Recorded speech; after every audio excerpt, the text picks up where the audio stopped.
ಎಲ್ರಿಗೂ ನಮಸ್ಕಾರ. Welcome to Sandhya Shetty's kitchen. ಇವತ್ತಿನ ವಿಡಿಯೋದಲ್ಲಿ ಮೊಟ್ಟೆ ಗ್ರೀನ್ ಮಸಾಲೆನ ಪ್ರಿಪೇರ್ ಮಾಡ್ತಾ ಇದ್ದೀನಿ. ರೆಸಿಪಿ ಶುರು ಮಾಡೋದಕ್ಕಿಂತ ಮುಂಚೆ ನೀವು ನನ್ನ ಚಾನಲ್ಗೆ ಇನ್ನೂ ಸಬ್ಸ್ಕ್ರೈಬ್ ಮಾಡಿಲ್ಲ ಅಂದರೆ ಇವಾಗಲೇ ಸಬ್ಸ್ಕ್ರೈಬ್ ಮಾಡ್ಕೊಳ್ಳಿ. ಹಾಗೆಯೇ ಬೆಲ್ ಐಕಾನನ್ನು ಪ್ರೆಸ್ ಮಾಡಿಬಿಟ್ಟು ನೋಟಿಫಿಕೇಷನನ್ನು ಆನ್ ಮಾಡ್ಕೊಳ್ಳಿ. ಮೊದಲಿಗೆ ಗ್ರೀನ್ ಮಸಾಲೆನ ಗ್ರೈಂಡ್ ಮಾಡ್ಕೊಳ್ಳೋಣ. ನಾನಿಲ್ಲಿ ಒಂದು ಮಿಕ್ಸಿ ಜಾರ್ಗೆ 1 ಹಿಡಿ ಆಗೋಷ್ಟು ಕೊತ್ತಂಬರಿ ಸೊಪ್ಪನ್ನು ಸೇರಿಸ್ಕೊಂಡಿದ್ದೀನಿ. ಹಾಗೆಯೇ ಒಂದು 4 ಹಸಿಮೆಣಸಿನಕಾಯಿನ ತಗೊಳ್ತಾ ಇದ್ದೀನಿ, ಕಡಿಮೆ ಖಾರ ಇರುವಂಥದ್ದು. 5-6 ಪುದೀನ ಎಲೆಗಳನ್ನು ಸೇರಿಸ್ಕೊಳ್ಬೇಕು. ಜಾಸ್ತಿ ಹಾಕೋದು ಬೇಡ, ಪುದೀನ ಎಲೆ ಒಂದು 5-6 ಎಲೆ ಹಾಕಿದರೆ ಸಾಕಾಗುತ್ತೆ. ಹಾಗೆಯೇ ಒಂದು 5 ಹೆಸರು ಆಗುವಷ್ಟು ಬೆಳ್ಳುಳ್ಳಿ, ಹಾಗೆಯೇ 4 ಪೀಸ್ ಆಗುವಷ್ಟು ಶುಂಠಿನ ಸೇರಿಸ್ಕೊಳ್ತಾ ಇದ್ದೀನಿ. 2 ಟೊಮ್ಯಾಟೊನ ಸೇರಿಸ್ಕೊಳ್ಳಿ, ಕಟ್ ಮಾಡಿಬಿಟ್ಟು. ಫುಲ್ ಹಣ್ಣಾಗಿರುವಂಥ ಟೊಮ್ಯಾಟೊನ ಸೇರಿಸ್ಕೊಳ್ತಾ ಇದ್ದೀನಿ. 2 ಮೀಡಿಯಮ್ ಸೈಜ್ ಟೊಮ್ಯಾಟೊನ ತೊಗೊಳ್ತಾ ಇದ್ದೀನಿ. ಹಾಗೆಯೇ ನಾನಿಲ್ಲಿ ಒಂದು 10 ಗೋಡಂಬಿನ ಆಲ್ರೆಡಿ ನೆನೆಸಿಟ್ಕೊಂಡಿದ್ದೀನಿ, ಒಂದು 2 ಅವರ್ ಆಗುವಷ್ಟು. ಗೋಡಂಬಿ ಹಾಕಿಲ್ಲ ಅಂದರೂ ಪರವಾಗಿಲ್ಲ, ಬಟ್ ಗ್ರೇವಿ ಟೇಸ್ಟಾಗಿ ಬರುತ್ತೆ ಅಂತ ನಾನು ಗೋಡಂಬಿ ಸೇರಿಸ್ಕೊಳ್ತಾ ಇದ್ದೀನಿ. ಬೇಕಿದ್ರೆ ಸ್ಕಿಪ್ ಮಾಡ್ಬೋದು. ಹಾಗೆಯೇ ಒಂದು ಅರ್ಧ ಚಮಚ ಆಗುವಷ್ಟು ಕಾಳುಮೆಣಸು, ಹಾಗೆಯೇ ಅರ್ಧ ಚಮಚ ಆಗುವಷ್ಟು ಜೀರಿಗೆನ ಸೇರಿಸ್ಕೊಳ್ಬೇಕು. ಹದ ನೋಡಿಬಿಟ್ಟು ನೀರು ಸೇರಿಸಿ ನುಣ್ಣಗೆ ರುಬ್ಕೊಳ್ಳಿ. ಒಂದು ಅರ್ಧ ಗ್ಲಾಸ್ ಆಗುವಷ್ಟು ನೀರು ಸೇರಿಸ್ಬಿಟ್ಟು ನುಣ್ಣಗೆ ರುಬ್ಕೊಳ್ಬೇಕು ಮಸಾಲೆನ. ಎಷ್ಟು ನೈಸಾಗಿ ಆಗುತ್ತೋ ಅಷ್ಟು ನೈಸಾಗಿ ರುಬ್ಕೊಳ್ಬೇಕು. ಸೊ ಗ್ರೀನ್ ಮಸಾಲೆ ಪೇಸ್ಟ್ ಇವಾಗ ರೆಡಿ ಆಗಿದೆ. ಇವಾಗ ಒಂದು ಬಾಣಲಿನ ಕಾಯಿಸ್ಬಿಟ್ಟು ಅದಕ್ಕೆ ಒಂದು 6-7 ಚಮಚ ಆಗುವಷ್ಟು ಎಣ್ಣೆನ ಸೇರಿಸ್ಕೊಳ್ಳಿ. ಎಣ್ಣೆ ಚೆನ್ನಾಗಿ ಕಾದ್ಮೇಲೆ ಅದಕ್ಕೆ 2 ಲವಂಗ, 1 ಏಲಕ್ಕಿ, ಹಾಗೆಯೇ 2 ಪೀಸ್ ಆಗುವಷ್ಟು ಚಕ್ಕೆನ ಸೇರಿಸ್ಕೊಳ್ಳಿ. ಹಾಗೆಯೇ ಒಂದು ಸ್ವಲ್ಪ ಕರಿಬೇವಿನ ಎಲೆಗಳು, 1/4 ಚಮಚ ಆಗುವಷ್ಟು ಸೋಂಪನ್ನು ಸೇರಿಸ್ಕೊಳ್ಬೇಕು. ಒಂದು 30 ಸೆಕೆಂಡ್ಸ್ ಚೆನ್ನಾಗಿ ಫ್ರೈ ಮಾಡ್ಕೊಳ್ಳಿ. ಹಾಗೆಯೇ ಇವಾಗ ಇದಕ್ಕೆ 2 ಚೆನ್ನಾಗಿ ಹೆಚ್ಚಿರುವಂಥ ಈರುಳ್ಳಿನ ಸೇರಿಸ್ಕೊಳ್ತಾ ಇದ್ದೀನಿ. ಈರುಳ್ಳಿನ ಚಿಕ್ಕ ಚಿಕ್ಕದಾಗಿ ಹೆಚ್ಚಿಬಿಟ್ಟು ಸೇರಿಸ್ಕೊಳ್ಳಿ. ಒಂದು 30 ಸೆಕೆಂಡ್ಗಳ ಕಾಲ ಹಾಗೆಯೇ ಫ್ರೈ ಮಾಡ್ಕೊಳ್ಳಿ.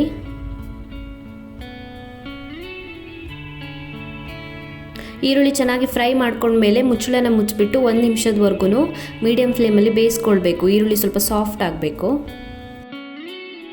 ಸೊ ನಾನು 1 ನಿಮಿಷ ಈರುಳ್ಳಿನ ಬೇಯಿಸ್ಕೊಂಡಿದ್ದೀನಿ ಮೀಡಿಯಮ್ ಫ್ಲೇಮಲ್ಲಿ. ಈರುಳ್ಳಿ ಚೆನ್ನಾಗಿ ಸಾಫ್ಟ್ ಆಗಿದೆ ಇವಾಗ ಬೆಂದ್ಬಿಟ್ಟು. ಒಂದ್ಸಲ ಹಾಗೆಯೇ ಮಿಕ್ಸ್ ಮಾಡ್ಕೊಳ್ಳಿ.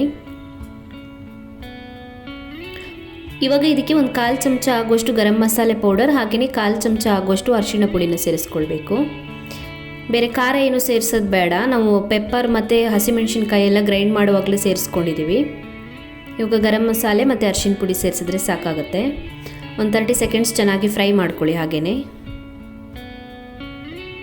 ಇವಾಗ ಇದಕ್ಕೆ ನಾವು ಗ್ರೈಂಡ್ ಮಾಡ್ಕೊಂಡಿರುವಂಥ ಗ್ರೀನ್ ಮಸಾಲೆನ ಸೇರಿಸ್ಕೊಳ್ಳೋಣ.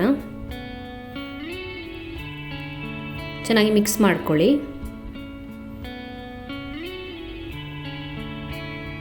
ನಾನೊಂದು ಸ್ವಲ್ಪ ನೀರು ಸೇರಿಸ್ಕೊಳ್ತಾ ಇದ್ದೀನಿ, ಮತ್ತು ಕುದ್ಬಿಟ್ಟು ಸರಿ ಆಗುತ್ತೆ ಹದ. ಸೊ ಇವಾಗ ನೀರು ಸೇರಿಸ್ಕೊಂಡ್ರೆ ಗ್ರೀನ್ ಮಸಾಲೆ ಬೇಯೋಷ್ಟೊತ್ತಿಗೆ ಸ್ವಲ್ಪ ದಪ್ಪ ಆಗುತ್ತೆ. ಹಾಗೆಯೇ ರುಚಿಗೆ ತಕ್ಕ ಹಾಗೆ ಉಪ್ಪನ್ನು ಸೇರಿಸ್ಕೊಳ್ಳಿ. ಮಿಕ್ಸ್ ಮಾಡ್ಕೊಳ್ಳಿ ಚೆನ್ನಾಗಿ.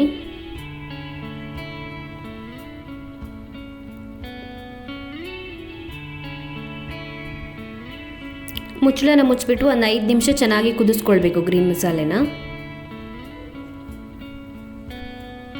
ಸೊ ಒಂದು 5 ನಿಮಿಷ ಚೆನ್ನಾಗಿ ಕುದ್ದಿದೆ ಗ್ರೀನ್ ಮಸಾಲೆ. ಚೆನ್ನಾಗಿ ಕುದ್ಬಿಟ್ಟು ದಪ್ಪ ಆಗಿದೆ. ನಮ್ಗೆ ಯಾವ ಹದಕ್ಕೆ ಬೇಕೋ ಆ ಹದಕ್ಕೆ ಚೆನ್ನಾಗಿ ಕುದ್ಬಿಟ್ಟು ದಪ್ಪ ಆಗಿದೆ. ಒಂದ್ಸಲ ಹಾಗೆಯೇ ಮಿಕ್ಸ್ ಮಾಡ್ಕೊಳ್ಳಿ. ನಾನಿಲ್ಲಿ ಒಂದು 4 ಮೊಟ್ಟೆಗಳನ್ನು ಬೇಯಿಸಿ ರೆಡಿ ಮಾಡಿ ಇಟ್ಕೊಂಡಿದ್ದೀನಿ, ಕಟ್ ಮಾಡಿ ರೆಡಿ ಮಾಡಿ ಇಟ್ಕೊಂಡಿದ್ದೀನಿ. ಇವಾಗ ಮೊಟ್ಟೆಗಳನ್ನು ಆ್ಯಡ್ ಮಾಡ್ಕೊಳ್ಳೋಣ. ಇಡಿಯಾಗಿನೂ ಹಾಕ್ಕೊಳ್ಬೋದು ಮೊಟ್ಟೆ, ಬಟ್ ಕಟ್ ಮಾಡಿ ಹಾಕಿದಾಗ ಫ್ಲೇವರ್ ಚೆನ್ನಾಗಿ ಬಿಡುತ್ತೆ ಗ್ರೇವಿಗೆ. ಕೆಲವರು ಫ್ರೈ ಮಾಡಿಬಿಟ್ಟು ಸೇರಿಸ್ಕೊಳ್ತಾರೆ, ಹಾಗೇನೂ ಬೇಕಾದರೆ ಸೇರಿಸ್ಕೊಳ್ಬೋದು ಫ್ರೈ ಮಾಡಿಬಿಟ್ಟು. ನಾನಿಲ್ಲಿ ಡೈರೆಕ್ಟಾಗಿ ಸೇರಿಸ್ಕೊಳ್ತಾ ಇದ್ದೀನಿ, ಫ್ರೈ ಮಾಡ್ಕೊಂಡಿಲ್ಲ. ಚೆನ್ನಾಗಿ ಮಿಕ್ಸ್ ಮಾಡ್ಕೊಳ್ಳಿ. ಇವಾಗೊಂದು 2 ನಿಮಿಷ ಮೀಡಿಯಮ್ ಫ್ಲೇಮಲ್ಲಿ ಬೇಯಿಸ್ಕೊಳ್ಬೇಕು. ಮೊಟ್ಟೆ ಫ್ಲೇವರ್ ಎಲ್ಲ ಚೆನ್ನಾಗಿ ಬಿಡಲಿ ಮಸಾಲೆಗೆ. ಸೊ ಮುಚ್ಚಳನ ಮುಚ್ಚಿಬಿಟ್ಟು ಒಂದು 2 ನಿಮಿಷ ಮೀಡಿಯಮ್ ಫ್ಲೇಮಲ್ಲಿ ಚೆನ್ನಾಗಿ ಕುದಿಸ್ಕೊಳ್ಬೇಕು. ಸೊ ನಾನೊಂದು 2 ನಿಮಿಷ ಕುದಿಸ್ಕೊಂಡಿದ್ದೀನಿ ಮೊಟ್ಟೆನ ಮಸಾಲೆ ಜೊತೆ. ರೆಡಿಯಾಗಿದೆ ಇದು ಇವಾಗ ಸರ್ವ್ ಮಾಡೋದಕ್ಕೆ. ತುಂಬಾ ರುಚಿಯಾಗಿರುತ್ತೆ ತಿನ್ನೋದಕ್ಕೆ. ರೈಸ್ ಜೊತೆ, ಚಪಾತಿ ಜೊತೆಗೆಲ್ಲ ಕಾಂಬಿನೇಷನ್ ಚೆನ್ನಾಗಿರುತ್ತೆ. Thank you for watching my video. ನಿಮಗೆ ಈ ವಿಡಿಯೋ ಇಷ್ಟವಾಗಿದ್ದರೆ ಲೈಕ್ ಮಾಡಿ, ಶೇರ್ ಮಾಡಿ, ಹಾಗೆಯೇ ಕಮೆಂಟಲ್ಲಿ ತಿಳಿಸಿ ಹೇಗಿದೆ ಅಂತ. ನೀವು ನನ್ನ ಚಾನಲ್ಗೆ ಇನ್ನೂ ಸಬ್ಸ್ಕ್ರೈಬ್ ಮಾಡಿಲ್ಲ ಅಂದರೆ ಇವಾಗಲೇ ಸಬ್ಸ್ಕ್ರೈಬ್ ಮಾಡ್ಕೊಳ್ಳೋದನ್ನು ಮರಿಬೇಡಿ.